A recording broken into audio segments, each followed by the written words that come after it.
Bobby's mom! Please come immediately!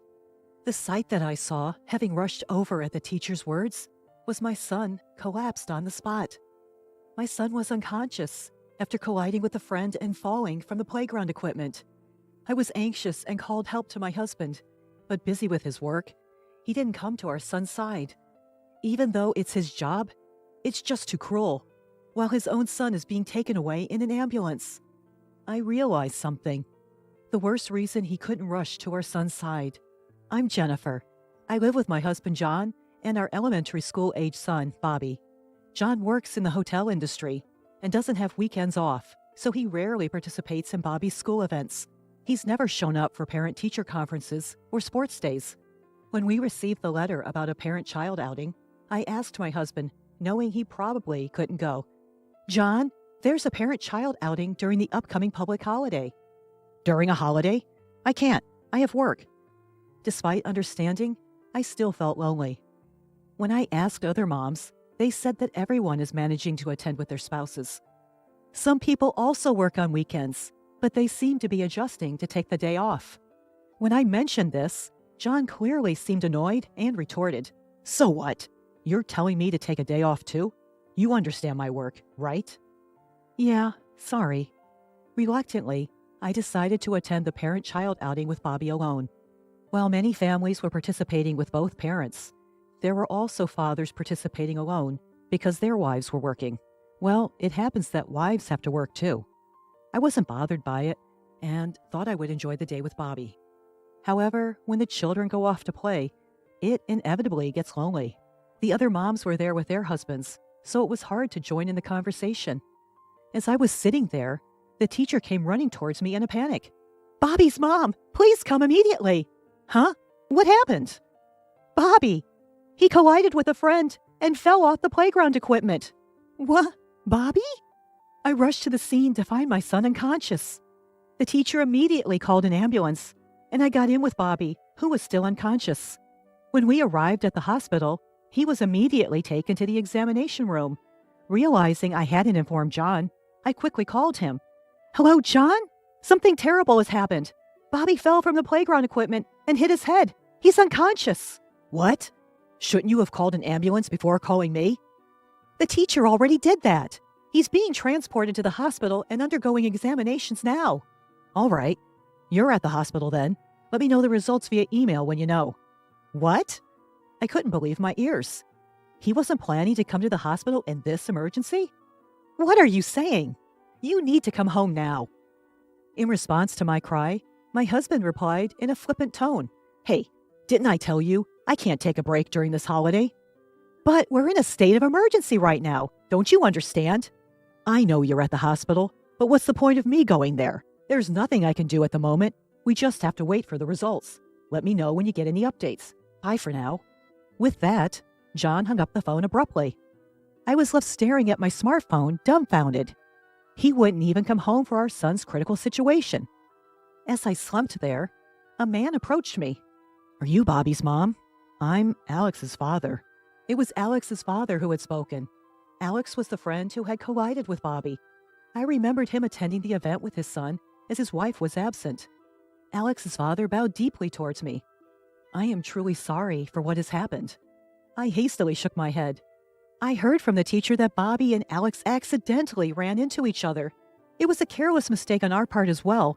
Please don't worry about it." Standing next to his father, Alex, with his bandages wrapped around him, stood there with his eyes swollen from crying. "It's because I ran into Bobby." I reassured Alex gently. "It's not your fault, Alex. Bobby will be absolutely fine. Once he's better, will you play with him again?" Alex nodded tearfully. His father, looking relieved, thanked me. "Thank you for your kind words. My wife should have been here to greet you as well. I apologize." "No, it's okay. My husband can't come back from work either. Is Alex's mother at work too?" "No, actually." Alex's father hesitated. "My wife is on a trip with her friends. It was planned before this field trip, so she couldn't cancel it. It's embarrassing." "Oh, I see." I tried to contact her several times about the accident, but I haven't been able to reach her. As soon as Alex's father finished speaking, his phone rang. "Oh, it's my wife. Excuse me for a moment." Alex's father quickly answered the phone and explained the situation to his wife. That's what happened. How soon can you get back here? 2 hours? But how are you going to get back? You can't drive, can you? Oh, a friend is with you? That's good then. Be careful. After ending the call, he reported to me with a relieved look.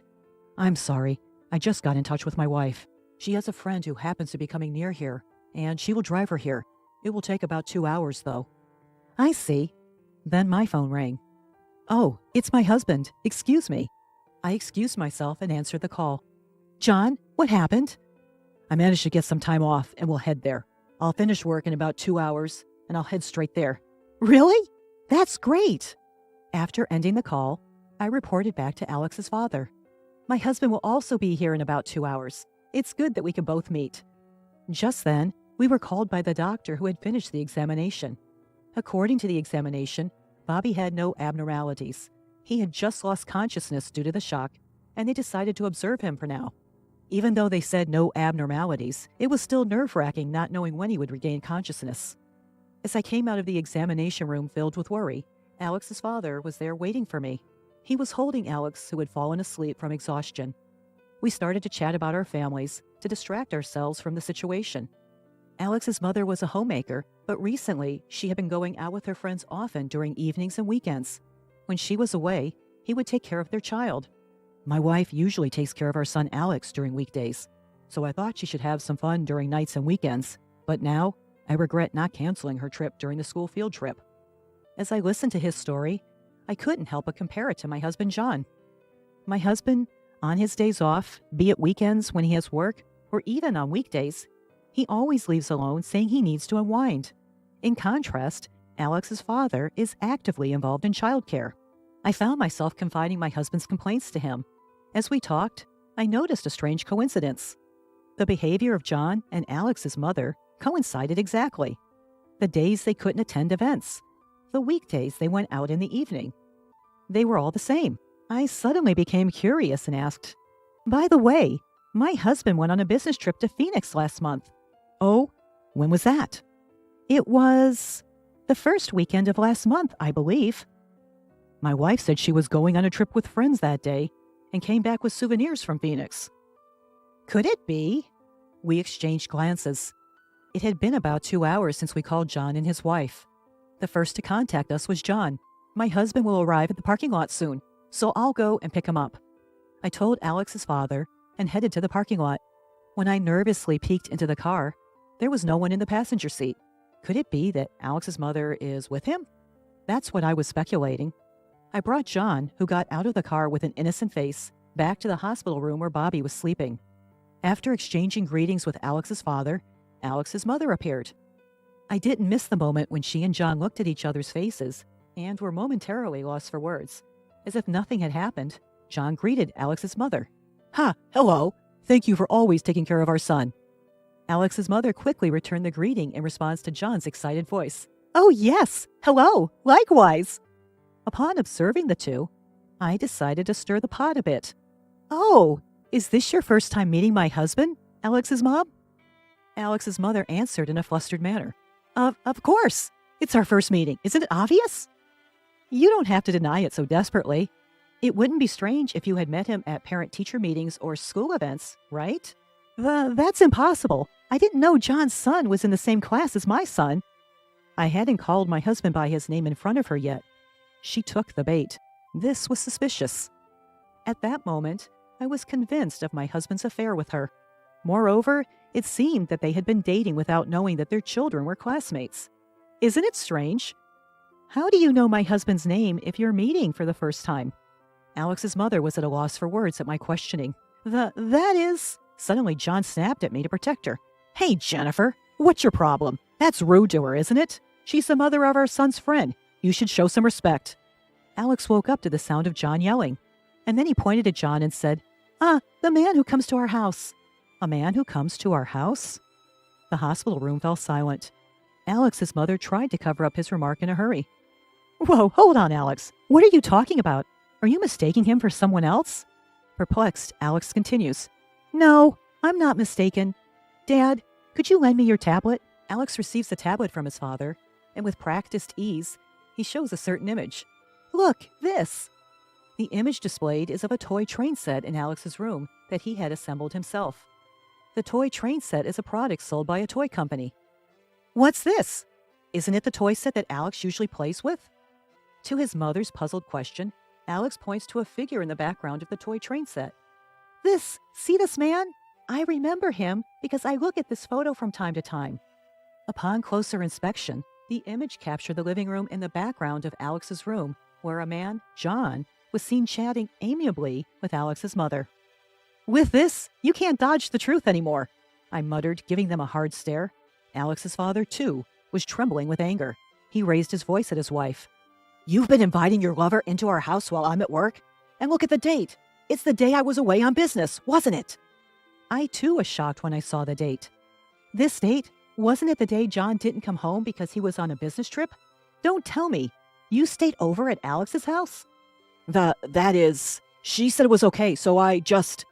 John readily admitted his infidelity and shifted the blame onto Alex's mother. Hearing this, she hastily countered. What? You're blaming me? It was you who said it's a waste of money to stay outside, wasn't it? Alex's father put an end to the ugly argument. Enough. Inviting your lover to stay in a house where there's a child? You're unfit to be a mother. You're utterly despicable. I disdain you from the bottom of my heart. At his words, John flinched, and he quickly tried to paint the lover as the villain. Indeed, she's unfit to be a mother. At least I've never met her in front of Bobby. I care about my child, you know. What? What's this guy talking about? He's joking, right? I felt a surge of anger towards my husband. Are you kidding me? Even though Bobby was unconscious, you didn't even try to come home, using work as an excuse. No, that's not true. I mean, I rushed to the hospital, didn't I? That's because she decided to come back, isn't it? You didn't have the slightest intention of coming back until Alex's dad told her about our son's accident. I thought it would be okay even if I wasn't there at that time. Whether it's okay or not, that's not the point. If you're a father, you should rush to your child's side when you hear they're unconscious, shouldn't you? Despite that, you prioritized your trip with your lover. You're not a father, or anything of the sort. No matter what you think, I am Bobby's father. And what do you plan to do if Bobby doesn't wake up? Can you, a stay-at-home mom, keep paying the hospital bills? Without me, you and our son can't survive. Grr. It's frustrating, but I don't have the savings to keep paying these hospital bills. Do I have no choice but to turn a blind eye to John's infidelity for now? Just when I was about to give up, a frail voice came from the bed. Mom? When I turned around, Bobby had his eyes barely open. Bobby! I clung to my son. Bobby hugged me back tightly, then said, Even if Dad's not here, I'll be okay, because I'll protect you, Mom. Hearing Bobby's words, John was dumbfounded. Bobby, why would you say something like that? Then my son answered firmly, Because you're moving out, right, Dad? After Mom went to bed the other night, you said that on the phone, didn't you? On the phone? I heard you talking when I got up to go to the bathroom, Dad. You said I don't care about Jennifer at all. If it wasn't for the kids, I would leave right away and be with you. That's what you said, isn't it, Dad? That's... John's face went pale. So, I'll grant Dad's wish. I don't need to be your child anymore. I don't need a dad anymore.